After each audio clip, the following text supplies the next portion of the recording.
नमस्कार फ्रेंड्स, उदय India digital में आप सबका स्वागत है। मैं हूं दीपक कुमार रथ और आज इंडिया थिंग्स में मैं एक ऐसे फिल्म के ऊपर चर्चा करूंगा जिसको लेके कुछ लोग खुश है, कुछ लोग दुखी है। लेकिन ये असली बात क्या है, आपको मालूम है कि हाल ही में एक फिल्म रिलीज हुई जिसका नाम है Sabarmati report. Yes, Sabarmati report, वही जिसके लिए पूरे देश में कितना हंगामा हुआ। यह गुजरात दंगों पर आधारित है और दावा करती है कि यह दंगे की जड़ में क्या था, इसकी सच्चाई दिखाती है। प्रधानमंत्री नरेंद्र मोदी और गृह मंत्री अमित शाह दोनों ने ही इसी फिल्म की तारीफ की है। आमतौर पर मैं फिल्म बिल्कुल ही नहीं देखता हूं। मेरा कोई फिल्म देखते ही मुझे नींद आ जाता है। जब भी फिल्म हॉल जाता हूं मुझे नींद लग जाता है। लेकिन अगर समय मिले तो शायद यह फिल्म मैंने देखूंगा, थोड़ा थोड़ा देखा हूं, झूठ नहीं बोलूंगा। आप सबको यह फिल्म देखनी चाहिए। गुजरात की ये दंगों पर हुए 2 दशक से ज्यादा हो गए हैं दंगे, और तब से साबरमती नदी में न जाने कितने पानी बह चुका है। लेकिन ऐसा क्यों है कि हर बार ये दंगे नेशनल न्यूज पे आते हैं? और वो ऐसा इसीलिए है क्योंकि ऐसे कई बातें हैं जो इस देश में बहुत कम लोगों को सच पता है। सच प्लांट्स होता है न्यूज, कैसे किया जाता है। सच कुछ और होता है, चलाते कुछ और है। जैसे आजकल आपने देखा होगा इलेक्शन के बाद एग्जिट पोल भी एक धंधा बन गया है। एग्जिट पोल करो और पैसा कमाओ, और बाद में रिजल्ट क्या होता है आपको मालूम है। ऐसे अलग अलग लोग, अलग अलग संस्था है देश में विदेश में, ऐसे धंधा करते रहते हैं लोगों के खिलाफ एजेंडा चलाने के लिए।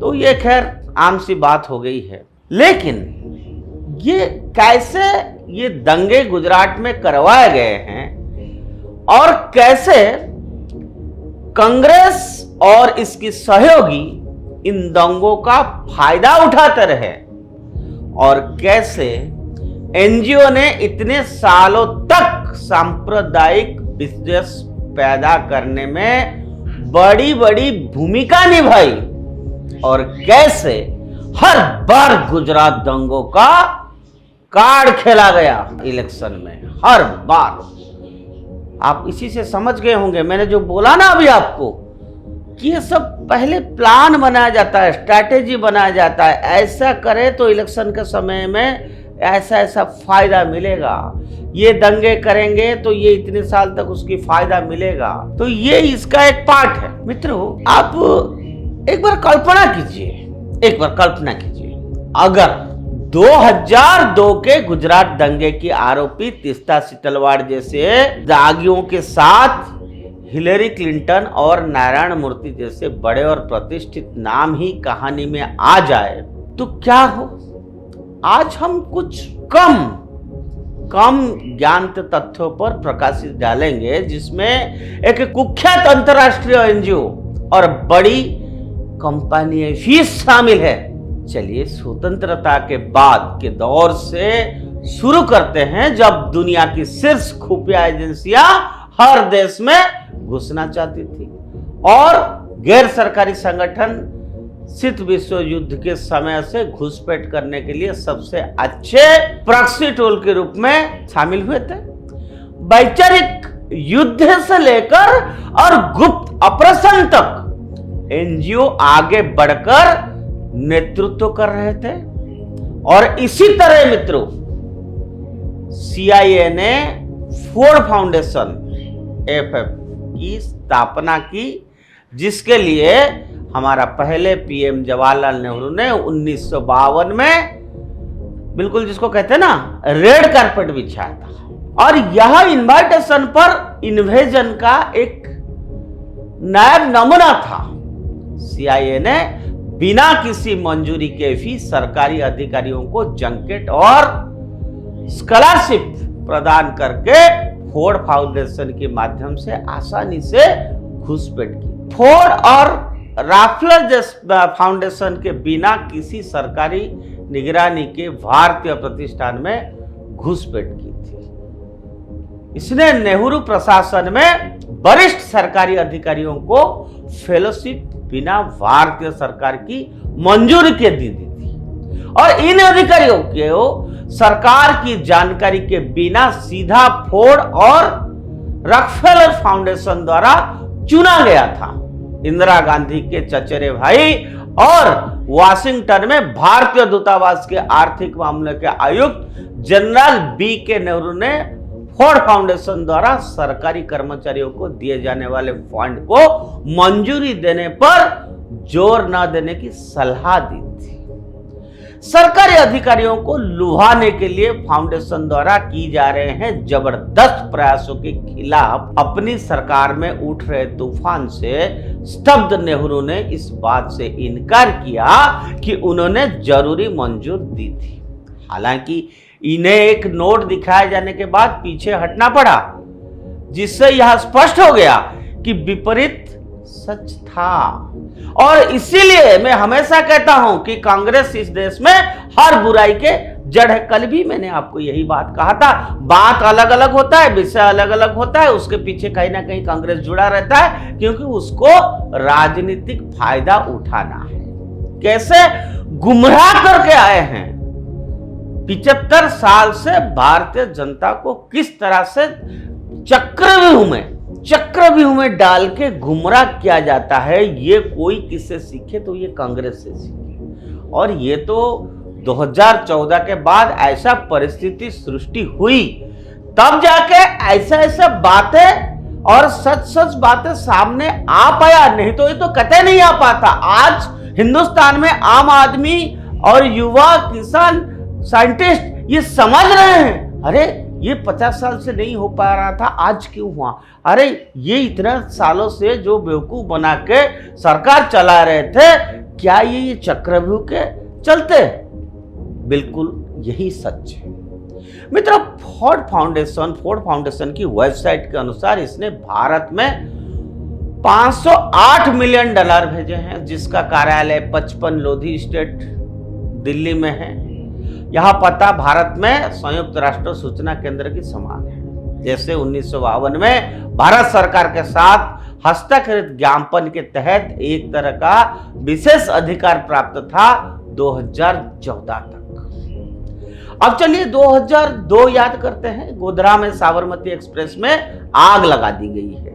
कितना क्या हुआ नहीं, कितनी चर्चा हो गई। हमारा देश की जो सो कॉल्ड इंटेलेक्चुअल्स है, उन लोगों ने चैनल्स में, सोशल मीडिया में, तब तो इतना ज्यादा नहीं था खैर, लेकिन अखबारों में खूब कस के इसका फायदा उठाया गया।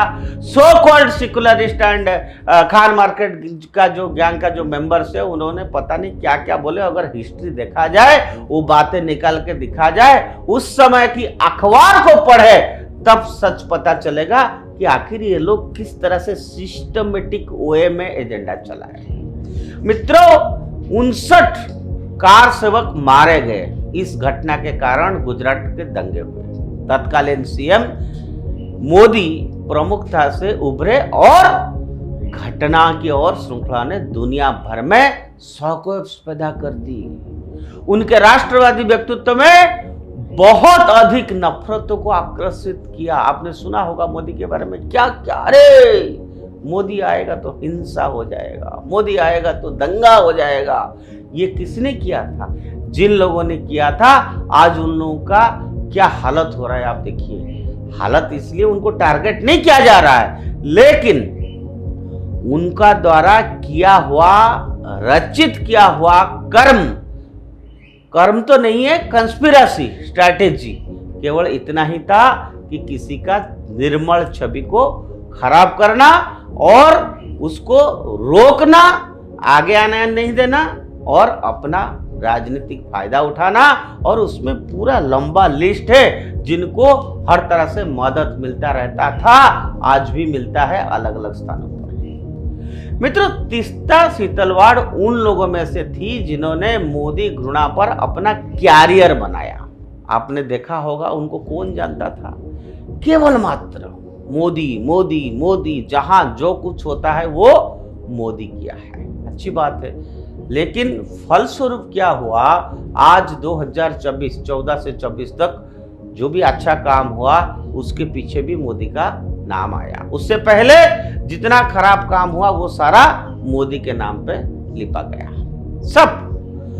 अब शीतल वार्ड ने सबूत गढ़े और पीड़ितों को अदालतों में फर्जी बयान देने के लिए प्रशिक्षित किया, बिल्कुल ट्रेनिंग दिया, पूरी तरह से ट्रेनिंग दिया, कैसे बोलना है, क्या कहना है, पूरा ट्रेनिंग हुआ। यह सब राजनीतिक सेवा एनजीओ सबरंग के मुखौटे के अंतर्गत किया गया। सीबीआई ने पाया कि फोर्ड फाउंडेशन ने 2004 से 2008 के बीच 290 के डॉलर भेजे। फोर्ड फाउंडेशन के अधिकारी ने तीस्ता शीतलवाड़ और उसकी पति जावेद अख्तर को निर्देश दिया कि मीडिया निगरानी, दंगा मामलों की न्यायालय के निष्कर्षों का आकलन, क्षेत्र के मुस्लिम समुदायों के साथ नियमित बैठकें करने का। सोचो आप, एसआईटी ने खुलासा किया कि शीतल वार्ड ने एक प्रतिद्वंदी राजनीतिक दल यानी कांग्रेस पार्टी से अवैध वित्तीय लाभ प्राप्त। इसके नेता लेट अहमद पटेल ने तीस्ता को 30 लाख रुपया का भुगतान भी किए और ये सभी अदालती दस्तावेजों में है और अदालत द्वारा संयुक्त एसआईटी द्वारा अदालतों को प्रदान किए गए हैं। कुल मिलाकर कांग्रेस और फोर्ड फाउंडेशन द्वारा सहायता प्राप्त सबरंग ने दंगों को बढ़ा देने और उसका फायदा उठाने में महत्वपूर्ण भूमिका निभाई है। और इस बीच 2008 में फोर्ड फाउंडेशन ने नारायण मूर्ति पर भी डोरे डाले, क्योंकि विदेशी एनजीओ अपने प्रतिष्ठा बढ़ाने के लिए अफसर नारायण मूर्ति जैसे बड़े चेहरे और अरबपति को अपने पक्ष में करने के लिए ऐसा रणनीतिक कदम उठाते हैं। यह भी एक कंस्पिरेसी है। कैसे कैसे इनका नाम जोड़ो, उनका नाम जोड़ो, जो नहीं है उसको जोड़ो, सो दैट कि उनका काम थोड़ा न्यूट्रल वे में हो जाएगा, अच्छा तरीके से हो जाएगा। अब आता है 2014। भारत के सामाजिक राजनीतिक परिदृश्यों में एक बड़ा बदलाव किया गया। नरेंद्र मोदी भारत के सत्ता पर काबिज हुए और 2014 के ऐतिहासिक फैसला के बाद नरेंद्र मोदी सरकार ने सबसे पहला काम किया, वो था एनजीओ से सीधे संपर्क करना और विदेशी फंडिंग को रोकना। इसके लिए बड़ा रोना धोना, देखो जी पैसा बंद हो जाएगा, भारत भिखारी बन जाएगा, हमारा जो खान मार्केट गैंग है और जो सो कॉल्ड सेकुलरिस्ट वो कह रहे देख लेना भारत की क्या हालत हो जाएगा। देख लिया हमने 10 साल में क्या हालत हो गई, कंगाल हुआ भारत पैसा बंद करने के बाद, या भारत की स्थिति सुधरी, यह आप लोगों ने देखा। अब पिछले दशक में गृह मंत्रालय ने करीब 20,000 FCRA लाइसेंस निलंबित कर दिए थे। उनमें से अधिकांशों को पहले कार्यालय में बंद कर दिया गया था। फोर्ड फाउंडेशन कोई अपवाद नहीं था और जाहिर तौर पर एक दशक से मोदी के रडार पर था, लेकिन फोर्ड भी कोई छोटी कंपनी नहीं थी। इसे यूएसए सीआईएसए से सीधा समर्थन प्राप्त है और इसीलिए यहां कुछ लोगों की रस्साकसी और भूमिकाएं सामने आती है जो कार्य जीवन संतुलन में विश्वास नहीं करते हैं। मित्रों, याद कीजिए, हाल ही में किसने कहा था, नारायण मूर्ति, गृह मंत्रालय की दफ्तरों में अप्रैल 2015 तक फोर्ड को समेटने की तैयारी चर्चा शुरू हो गई थी। जांच में फोर्ड द्वारा तीस्ता शीतलवाड़ द्वारा संचालित सबरंग एनजीओ को $290,000 का अनुदान देने को सांप्रदायिकता और राष्ट्रीय सुरक्षा संबंधी चिंताओं को बढ़ावा देने के लिए जिम्मेदार ठहराया गया। फोर्ड फाउंडेशन ने अंतरराष्ट्रीय लॉबिंग शुरू किया और उसके बाद गृह मंत्रालय, विदेश मंत्रालय, वित्त मंत्रालय के अधिकारी और मंत्रियों के साथ बैठक भी की। मई 2015 के डेरन वॉकर, फोर्ड फाउंडेशन के जो अध्यक्ष है, जॉन पाडेस्टा, हिलेरी क्लिंटन के जो सलाहकार थे, और कविता रामदास, फोर्ड फाउंडेशन हेड के साथ नृपेंद्र मिश्रा, पीएम के निजी सचिव, और अरुण जेटली की ऐसे ही एक बड़ा बैठक हुई। यहां मूर्ति के शामिल होने से फोर्ड फाउंडेशन को ऐसे बैठकों को प्रभावित करने में काफी मदद मिली। विकीलीक्स केबल्स ने ईमेल एक्सचेंज का खुलासा किया जिसमें वाकर ने एसओएस उठाया और पोडेस्ट्रा ने जयशंकर को प्रभावित करने जैसा समर्थन का वादा भी किया। उतार चढ़ाव के दौर के बाद चीजें सुलझ गई। पूर्ण निलंबित के बजाय गृह मंत्रालय ने फोर्ड फाउंडेशन को बंद करने पर सहमति जताई। 2015 में पूर्व अनुमति जैसे वादा में फोर्ड फाउंडेशन द्वारा FEMA पंजीकृत किए जाने के बाद हटा दिया गया। और संक्षेप में कहे कि गृह मंत्रालय ने फोर्ड फाउंडेशन का यह बताया कि नए वंश कौन है और वे पूरी तरह से प्रतिबंध से बच गए हैं। बाद में गृह मंत्रालय ने फाउंडेशन के कर्मचारियों को वेतन के लिए निधियों को भी अनफ्रीज कर दिया है। पूरे प्रकरण ने अधिकारियों और गृह मंत्रालय को सबसे अधिक परेशान किया जब फोर्ड ने नेहरू के युग में हस्ताक्षरित एक व्यवस्था जो कि नोटिफिकेशन का हवाला दिया, जिसमें फेरा बाद में जो फेमा कानून हुआ वो कानून लागू होने पर अनुपालन करने से बचने के लिए कहा गया था। और यूपीए सरकार के दौरान इससे चुनौती नहीं दी गई थी। नेहरू की विरासत, खैर क्या बोले, कहां से शुरू करे कहां खत्म होगा वो बड़ा लंबा चिट्ठा है, जितना बोलेंगे इतना कम है। गृह मंत्रालय ने नारायण मूर्ति के एनजीओ को public health foundation of India को भी नहीं बख्शा और 2017 में अनियमितता, इरेगुलरिटी जिसको कहते हैं, और कुछ सांसदों के साथ लॉबिंग के लिए इससे निलंबित कर दिया। बाद में उन्होंने 2018 में गृह मंत्रालय ने पूर्व अनुमति जो है था उसके साथ समझौता किया, चाहे वो कश्मीर हो, नॉर्थ ईस्ट हो, सीए का विरोध हो, किसान का विरोध हो, वामपंथी मीडिया हो या कोई भी प्रचार जो किसी राष्ट्र को अस्थिर करता हो, उससे बहुत सारे पैसे की जरूरत होती है। इससे कौन फंडिंग करता है? 7 समंदर पार बैठे लोग जो स्थानीय गद्दारों को मदद से ये एजेंडा चलाते हैं। खैर इस देश में ऐसा अनेक है, लेकिन वो लोग कभी सक्सेसफुल नहीं हुए हैं। उन्होंने चलाया ऐसा, इस देश के खिलाफ, इस कल्चर के खिलाफ सब किया, लेकिन वो फाइनली विफल रहे हैं। फाइनली सत्य का ही जीत होती है, ऐसा हम भारत में मानते हैं। 2014 से ही उन्होंने कठिन समय का सामना किया। वित्त वर्ष 19-20 और 20-21 में भारत में 55,000 करोड़ रुपए भेजे गए। आप कल्पना कीजिए कि कितना पैसा आता है, इतना पैसा कहां से जाता है, कहां जाता है ये, और ये जहां भी जा रहा था अब बंद हो गया है। इसीलिए इससे लोगों को तकलीफ हो गया है, हो रहा है ना तकलीफ, और ये तकलीफ बड़ा फ्रस्ट्रेशन के रूप में अलग अलग जरिए से निकल रहा है। कभी कभी फ्रस्ट्रेशन इनके मुंह से निकल जाता है, आप ध्यान से सुनेंगे ना, इनका लेख पढ़ेंगे और इनके आर्गुमेंट सुनेंगे टीवी चैनल्स में, आपको पूरा समझ आ जाएगा, अरे ये है। और इसीलिए ये सभी लोग आजकल चिक चिक कर बोल रहे हैं।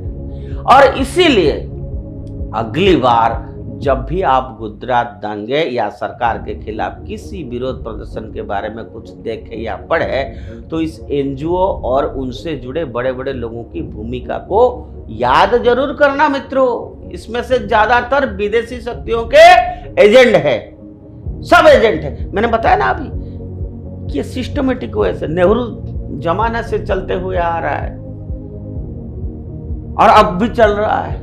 इनकी वंशानुक्रम, इनकी एजेंट का एजेंट इनका सब लगा हुआ है और सालों से ये लोग उसकी पैसा लिए हैं, अपना घर बंगला गाड़ी जमीन बनाया है। और क्या बोले कि हम लोग जो है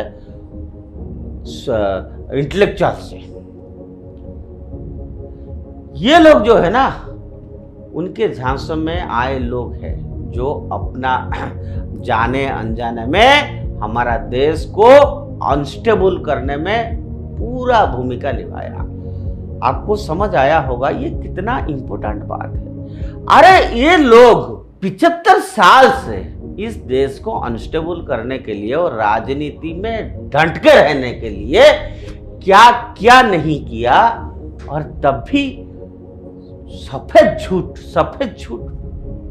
मित्रों, समय आया है, कम से कम भारत एक ऐसा देश है जहां पर सबसे ज्यादा युवा भारत में है। मैं तो यही चाहूंगा कि उदय इंडिया के चैनल से जो हमने प्रयास किया, कम से कम आज की यंग जनरेशन इस बात को समझे, तब दूध का दूध पानी का पानी हो जाएगा और ये लोग का चेहरा सामने आएगा। हम कब तक फंसते रहेंगे इनकी जाल में? कब तक? कभी जलेबी की कहानी आता है, कभी क्रिप्टन की कहानी आता है। भाई ये कहानियां ये कहां बन रहा है? ये कहानियां कौन बना रहा है? क्या आपको मालूम नहीं है? अब तो इनकी चेहरा खुल रहा है धीरे धीरे। तो मित्रों, मेरा कहना है कि इस तरह से बातें और इस तरह से चेहरा को हम कतई नहीं छोड़ेंगे। उदय इंडिया के माध्यम से हम दूध का दूध पानी का पानी करके रख लेंगे। आज के लिए इतना। जय हिंद।